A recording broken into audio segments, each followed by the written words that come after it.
My name is Arilectin Wanyama, or you can call me Tina, or Mama Precious, or Mama Virginia. Precious Virginia Home is a home for children living with severe disabilities. We started this home on 6th of August, the year 2016. It's a significant date because this is the date that my daughter Precious was born, and concurrently it's the same date that my daughter died. So Precious Virginia was born on 6th of August 2011, and she died on 6th of August 2015. She was going to be 4 years old.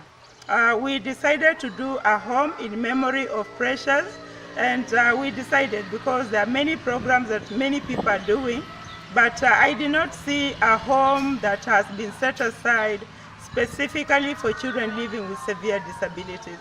So having lived and worked in the Republic of South Korea, in a home called Bathsheba Children's Home, I decided that I would rather import this idea home, and that's why I did Precious Virginia Home for cerebral palsy and hydrocephalus disabilities, and also in memory of my daughter. We've been operating in a rental house in the Mumias East sub-county, but the county government of Kakamega has offered us a piece of land here where we are right now. We are in Matungu sub-county, and after being offered this land, we also got sponsors or a donor who has constructed a beautiful house for us for the children living with this kind of disabilities. I want to thank God for the county government of Kakamega through His Excellency, the Governor Wycliffe Ambassa Oparanya, and also through the First Lady, County First Lady, Priscilla Oparanya, because they have been of much help for ensuring the well-being of this home. Also, we have our donors who are the director of Shriji Service Station. We also have the director of Mahavir Construction Company. We have the director of Chabadia Investments. Also, we have the director of Shajanand Holdings. These are people who have made sure that our home is actually successful.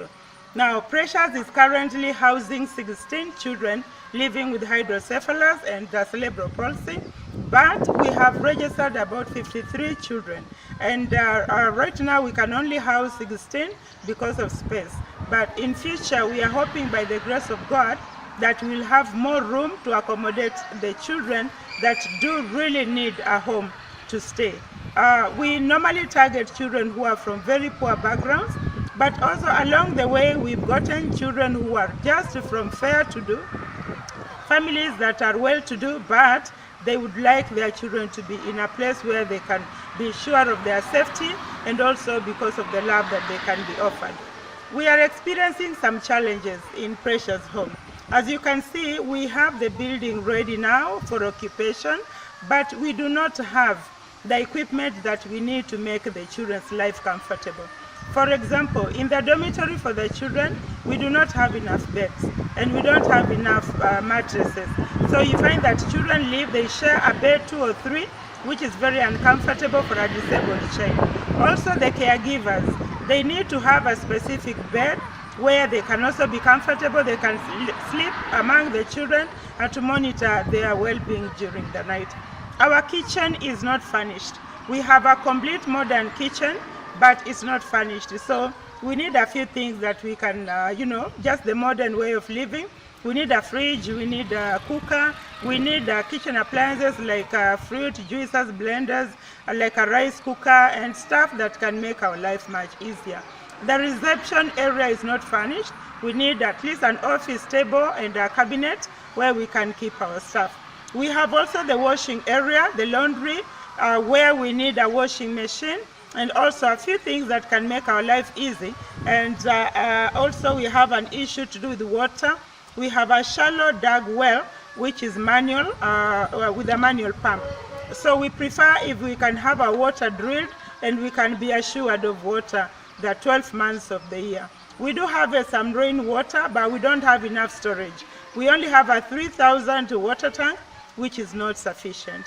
We thank God for who we are, the far we have come, and we are looking forward to having a beautiful center where we can keep our children who are severely disabled and we will count ourselves in the eyes of God as people who have enabled children living with disabilities to live a fair life. We have children who are girls. Actually, we call them children because of their disabilities, but I have girls who are above 18 years. Now, these children are really exposed to a lot of dangers. Talk of defilements, talk of incest. We have kids who are undergoing these challenges, but because they cannot speak for themselves, they cannot stand in a court of law and defend themselves, we are having many bad things happening to them, but they have no voice. So I prefer children being in a center and we people, the caregivers, taking care of them so that nothing bad of incest and defilements that can come upon them. We also have issues to do with the boy child being, sodomized, and we don't want these things happening because they go unreported. That's because of our law. A child who cannot stand in court and defend himself or herself, then that case is just dismissed. So we don't want to wait until something happens. We want to keep them here. We want to safeguard them so that nothing bad happens to a child simply because the child is disabled. So we want to, we are appealing to everybody and anybody who has, the heart to care for these children, just to come on board and join us and see what we can do to make the children's life comfortable. And God will bless us all. Thank you.